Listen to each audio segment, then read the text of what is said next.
How you doing, everybody? This is Jay Nanda, San Antonio Metal Music Examiner with Access.com, coming to you from Alamo City Music Hall, where I have the pleasure of going into the pit with a gentleman who will gladly put you in a headlock with one of his double guitar concoctions and then quickly shred your face off faster than your grandma can say, "What the hell just happened?"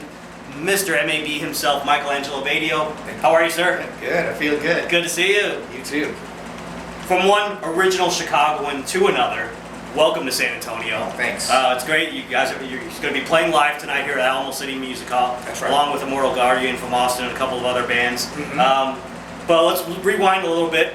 First time we've seen you since last summer, last July, in a different setting. Michael was here about 13 months ago at Sam Ash Music. Yeah, put on a guitar clinic. Put on a fabulous guitar clinic, just an immensely awesome demonstration of his skills, his instruments, his music up on stage, and then took the time well after closing to meet with every single fan that wound around the store, waiting for your autographs and pictures. I know you've been traveling like crazy lately, yes. Making your swing obviously through Texas. How does it feel to be back in this area? Oh, I love Texas. I performed around the state a lot, but like you said, the clinic last year was really great, and the response here in San Antonio was fantastic. And tell me a little bit about what we could expect tonight for the show. Do you have a full band? Is it pretty much just you on stage? Because just for people who out there who may be interested in wanting to see you live, may not have seen you live for the first time, what can they expect from the live experience? This show is solo, this tour is solo, but I do have a band. I have different configurations of it, but it's way different than a clinic. I don't talk about the different guitars.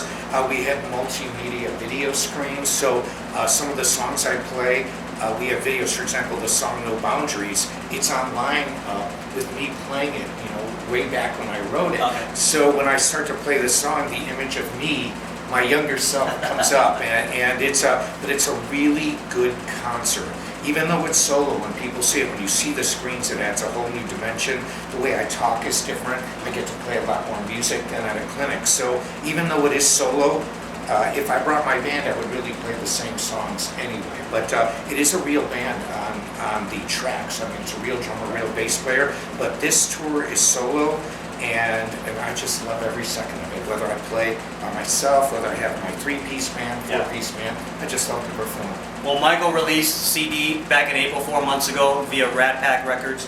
Shred Force 1, an outstanding mix of compilation pretty much of a good chunk of your career, yes. Along with some tributes. You've got tributes to Randy Rhoads, Eric Clapton on there. I mean, it's really wide-ranging. Of course, the one that'll mean a lot most to Texans out here, of course, is the one you have to Dimebag, That's right. Simply called Diamond, which is a medley of some of the Pantera riffs that he's known for. And you have so many guest musicians on there.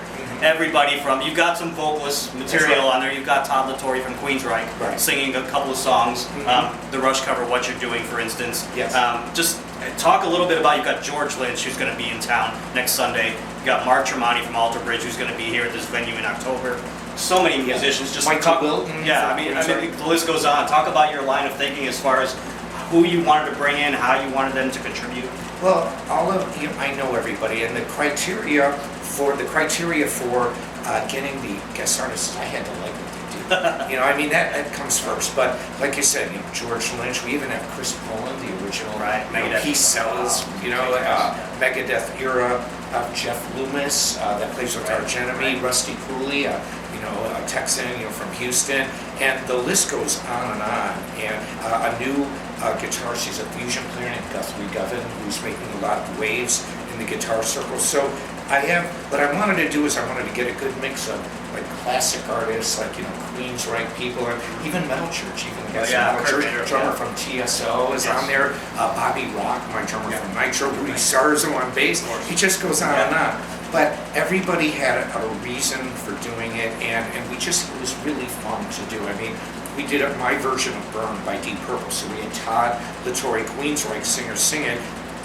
We had Mark Tremonti play the first solo, and then I played the keyboard solo on there. And, I was just really happy with the collaboration. Everybody brought their best playing and singing to this record, and I think that the results speak for themselves. I would imagine just scheduling everybody to come in and record their parts, or even if they file shared it with you, I would imagine that took because there's so many guests on there that it took an immense time, a long period of time to record that album.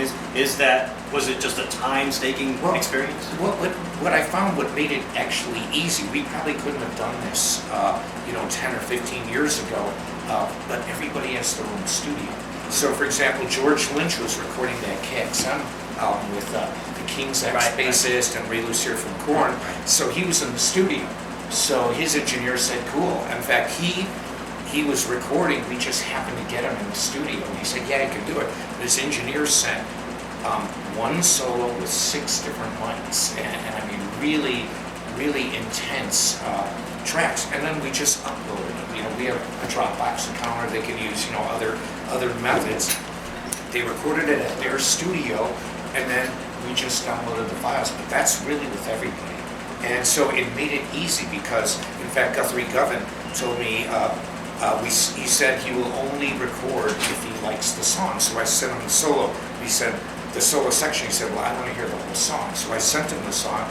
I didn't hear from him for over almost 2 months. Then we get an email saying, here's my humble contribution, and it was amazing. Yeah. And so, but really what everybody did, nobody saw each other work. Everybody recorded their own parts separately, but we're all professionals. I mean, we had Alice Cooper's bass player. He did it after I recorded my leads, and we had the rhythm, we had the drums, rhythm guitar, and lead guitars, and he came in afterwards and recorded bass, and that's usually not it's kind of like putting a basement after you built the house. Right. But it worked because he's a total pro. Yeah, Chuck Garrett, yeah. Is there a concern on your part, Michael, that when people listen to the CD, they're not, unless they're reading the credits or whatever, they're not going to know who plays what at a certain time? Especially you've got the song 8 Pillars of Steel. Right. There's like 8 of you on there, guitarists, Right. a 9.5-minute instrumental with so many guitarists, including Michael, of course, and George and other guys, That's Jeff right. and so forth. Was there concern on your part that people are going to listen to a certain part and go, hey, I don't know if that's Michael or I don't know if that's a different guitarist? Well, what we did is this, on the CD, because on the digital format, unless you can download the booklet, you really can't tell. But on the CD, it says specifically, for example, from 113 to 147 or whatever, George Lynch. And so it says the CD is really detailed. So it says exactly from start to finish who plays what and where. And so if anyone wants to take the time, they can find out. And then we also posted it online for a while, and then I took it down. But so if you get the CD, you can find out all the information. Yet another advantage to real CDs as opposed to downloading. And trust me, I do have it. I was kicking myself because it's sitting at home right now on my computer. I forgot to bring it with me, but I do have the actual physical CD. Let's talk about, obviously, a lot of you may know, your older generation may know Michael from the Nitro days. Mm-hmm. Freight Train was an awesome video that played a lot on MTV's Headbangers Ball. What do you look back on from your Nitro days? I mean, I would imagine there's some fond memories. Just any particular stories or events that stick out during that period of time? Well, I mean, it was a great time. I mean, I grew up in the LA scene in the 80s when LA was absolutely the place to be. And the thing that's so much different, well, there's a lot that's different, but the biggest thing that's different, that was different then than today, was one, the major labels spent a lot of money on bands, and they didn't develop bands. The bands were already developed. That was something that people think, oh, they spent money making a band from here to here, but that's not really true. The bands were ready to go when they signed it. But, I mean, Nitro had a lot of tour support. It didn't matter where,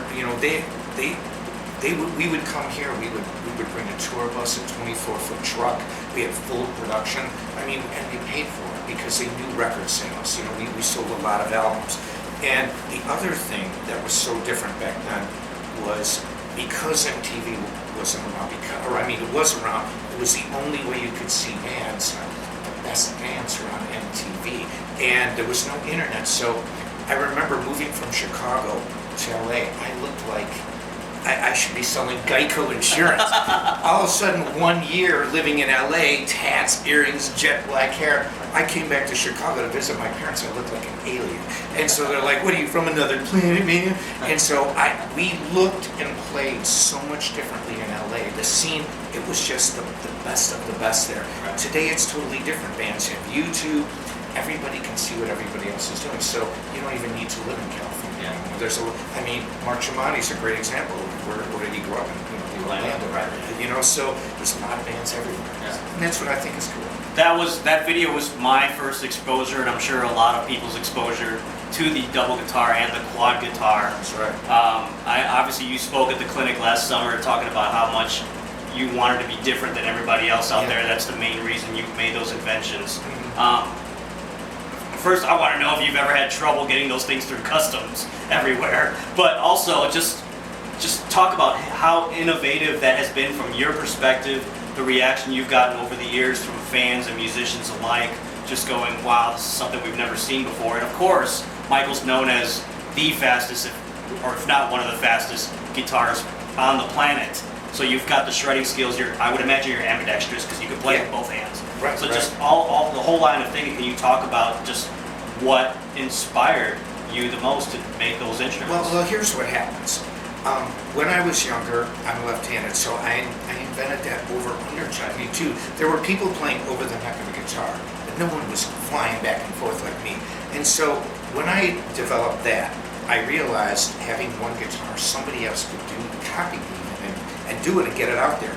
Luckily, I was able to get signed at a young age to Atlantic Records, and I got my double guitar and this technique out. But what happens is what happens all the time. I do this. Everybody says, well, why are you doing it? You know, they don't think about why Jimi Hendrix smashed guitars.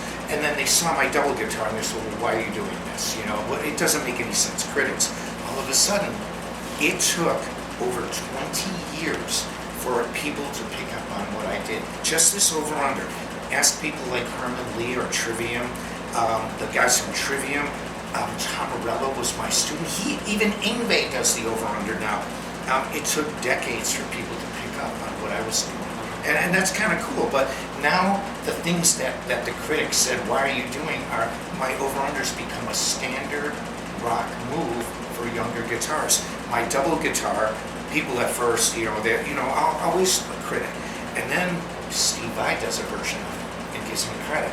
Then it becomes part of the Pick of Destiny movie with Jack Black. All of a sudden Jack Black goes, they ask him, where'd you get the double guitar? He goes, there's this guy named Michelangelo, and he's awesome, and it's on you.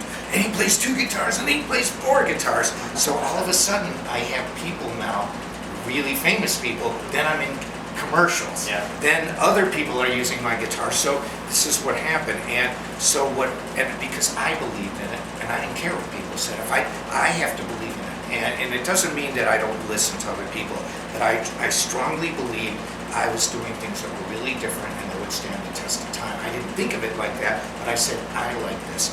And now I'm here, and I have to do shows with the double. And even to this day, people are like, wow.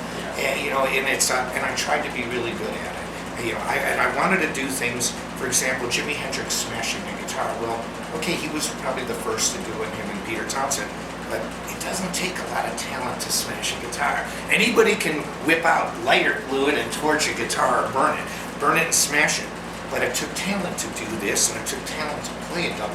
Then, when you think about neck angles, the way it's constructed, the engineering, I came up with that. And so it's not just an instrument, but it's something that, why isn't it like this? Why are the neck angles 115 degrees?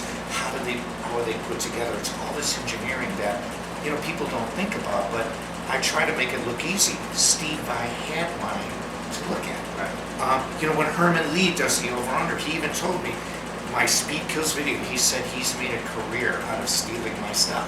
And he's a fantastic guitarist. He was making a joke, but it was true. Right. And he does a lot of what I do because I was free in showing it. All the things that I've read, all the things that I've done, and I've always taught it saying, this is why I do it, and I wanted to help other guitarists. So I helped other people, and now it's become a standard, moves and rock and roll. And I don't know if you remember this from the clinic last year, but the day before your clinic, I happened to do a phoner with Sam and Herman Lee from Dragon Force. Cool. The day before, they called me from the UK, totally unprovoked. Herman happened to mention your name in one of the questions I had asked him, and I said, hey, by the way, Michael's in town here in San Antonio. Tomorrow I'm covering one of his clinics. And Herman was like, really? Say hi to him for me. And I ended up getting the chance to do that for you after your clinic. I really think he's a great guitar player. And I really love Dragon Force's music. He's totally cool. And we've hung out together, and I'm friends with him. And I wanted him to play on this album. And that one didn't. He was one of the artists that I wanted to have on there, and it didn't work out. Almost everybody else did, but we're good friends. And I love what a lot of the young artists are doing. For example, Corey from Trivium, Right. he studied my stuff too. Even Dimebag told me he studied my instruction videos. So, I'm just fortunate. I'm fortunate to be able to tour like I do, and I'm fortunate to be able to say that I've worked with some of the greatest guitarists on the planet. So And it's cool. one thing I always wondered about you over the years, when you're a guy who's made the inventions that Michael has that you've never seen anywhere else or anybody else do or come up with, and you see how fast he plays, over the years from an outside perspective or fan perspective, you might think, oh my, this guy probably thinks he's top of the line, he probably does, and he is, but he probably has like no other feeling whatsoever about any other guitarist out there. So I always wondered, what did Michael think of a guy like Yngwie or Eddie Van Halen? Obviously the answer comes forth on his latest album with so many guest musicians on there. You're a fan of these guys, Yeah. you admire their work. But did that ever come across over the years as, when you mentioned the critics saying, oh, this guy is probably trying to compare himself to Yngwie or Eddie Van Halen or anything like that? People do that. But see, I have a different take on it. You get polarizing people like the Ted Nugents who have his views, and then people like him, people hate him. I don't really criticize other musicians. I don't criticize artists because I don't like everything, but I respect the fact somebody's out there. And I never had it's weird, my thought process was never one where I looked at Paul Gilbert and said, well, I'm in competition with him. I do what I do to the best I can do, but I found other people don't think like me. I've had actually guitar players tell me when I was first starting out that they hope I never make it. And just, because they didn't want to have to compete. And I thought that was, like, what an attitude. And I said I never wanted to be like that, because if I'm worrying, is Paul Gilbert, better than me, or is Yngwie doing this, then I'm worried too much about them and not about what I do. So I was at Yngwie's very first show. I'm friends with Paul Gilbert. I love what they do, and I admire what they do. And conversely, they say the same thing. I mean, if you ask John Petrucci, he'll say nice things about me. But I like other guitar players, and I like to see the younger generation really kicking butt on guitar, because that's what I tried to do. I wanted to make rock guitar as good as jazz guitar and as good as country and all the other genres that are out there. Now we did it. Yeah. So you've got people who play like Hendrix and people who can play like you're in the first chair of a symphony orchestra. That's the way I think. I want to be like first violinist in a symphony. That's how I've always thought. But no, I think it's cool. I like other artists. And I don't care what genre it is, if they're up on stage or they're on television or they're doing something, if I don't like their music, at least I'm going, how come I'm watching that? And that's how I look at it.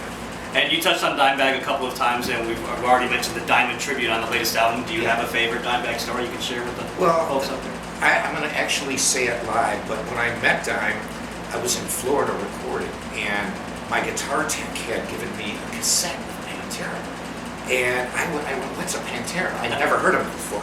And it was Cowboys from Hell. And I put it in, and, hit click and clish, and I heard, I heard Cowboys from Hell. And I went, wow. And so then they were playing in Orlando, and I went to go see them, and I drive in the parking lot. There's no cars there. There's absolutely nobody there. And I knew all the bartenders. We were recording out there. So I lived in Orlando for 3 months, Orlando, Florida. And so I knew everybody. I knew the local rock club. So I walk in. There's 5 people. I mean, there's hardly anybody in there. Pantera walks up on stage, and I'll be more animated when I tell it in concert, but I see this dude in a pink beard. He's got these long shorts on, and I'm from LA, and I'm thinking, wait a second, basketball players wear short shorts. It's the era of Larry Bird and Magic, I say, this dude's got these long shorts on. Here, me, Mr. Hair Metal. I'm thinking, he looks weird, and look at me. And so I went up to the stage, his stage left, audience right. I'm about 10 feet away, and I'm just watching. And the song stops. There's nobody around me. And all of a sudden he looks and goes, is that Michelangelo? I'm like, yeah, dude. He goes, I got your instructional video. He goes, you're like my guitar teacher, man. And so he goes, Pantera's going to dedicate a set to Michelangelo. And sure enough, they dedicated a set. And I got to know Dime. And, I knew him for years. In fact, he was going to play on my Hands Without Shadows record, because his next stop was Chicago. He was actually coming to my house to record, and of course it never happened. But over the years, I've done numerous in-stores with him, and one other story. I remember we were late getting to one of the in-stores, and there's hundreds of people waiting, and I was actually not that late. He was way later than me. And he walks in the back area and he's like, Micah, I had a little bit too much to drink last night. He goes, you know how it is. I'm thinking, when it comes to you, Dime, I have no idea how it is. Because he could drink me under the table. But he was a great guitarist, great writer, great human being. And he was cool. We'd always had a friendly relationship. Wrapping this up, I wanted to ask you about a local guitarist here named Jairo Alejo, who is in the band Jessica, formerly of Immortal Guardian, who did an awesome rendition of No Boundaries on YouTube a couple years ago. I know I was there at the clinic last year when he met you, and you guys talked for a little bit for a while, and he talked to you about his video. He's a very humble, very shy guy, very talented guitarist, widely regarded not just by me but other musicians here in town as the best guitarist in San Antonio, who is not yet very well known nationally. Of course, Ron Jarzambek is from here, would probably take that title if you ask a lot of musicians out there. But you guys got to know each other a little bit. Jairo also has an endorsement deal with Jackson Guitars. Awesome. So if you fast forward from last July's clinic to this past January at the NAMM convention in Anaheim, I know you guys got to reacquaint yourselves there as well. Immortal Guardian happens to be the opening act tonight for Michael. Unfortunately, Jairo is no longer in the band, Immortal Guardian. But I'm sure things are going well there. But just tell me a little bit your impressions of him as a musician, as a person. What did you think of his No Boundaries video? And how has the acquaintanceship developed ever since you met him last summer? Well, I haven't seen him since NAMM, but I think that, he seemed like a really humble guy. I mean, to play No Boundaries, I've seen people, he kind of put his own spin on it, even though he added his own style to it, and there are parts in that song that are extremely hard. And it's like, especially there's one part where it's alternate picking one note, one string, and you're flying back and forth. I thought he nailed it, and I think he's a great player, and it takes kind of a combination of being really good at your craft, and then just having that other side where you just put the other pieces together, like getting the endorsement, and then just finding the right situation for yourself. Like I did back in the Nitro days. It's the right band, right time, everything was kind of came together. But I think he's got a great career ahead of him. Hopefully he'll be here tonight. Yeah, that would be great. I mean, it doesn't get much better as an endorsement when you have a man like Angelo Batio saying you nailed one of his songs and that he's really impressed by it. Anything else you'd like to tell about people as far as the rest of the tour dates you've got coming up around the country? Well, I would just say, I love Texas. We're going from here to Corpus Christi. Then we have a couple of days off, and then we get into like Arizona, and, Las Vegas, Phoenix, LA. But I love performing in Texas. There's so many great players out here. The state's great. The speed limit's 85. I like that. In a lot of the places. Texas rocks, and to be here again in San Antonio is great. Awesome.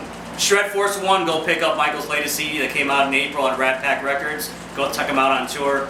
Wow, and go if you're newer to his music and you're not as familiar with it, and maybe you're becoming more familiar with it through this interview, that's great. Go check out his backlog and his website where you can get his whole discography of solo material and of course his Nitro material back in the day. Michael, thank you so much. What a pleasure. Thank you. Thanks for taking the time. For Angelo Batio's Jay Nanda, San Antonio Metal Music Examiner with Access.com, reminding you, don't hang them out to dry.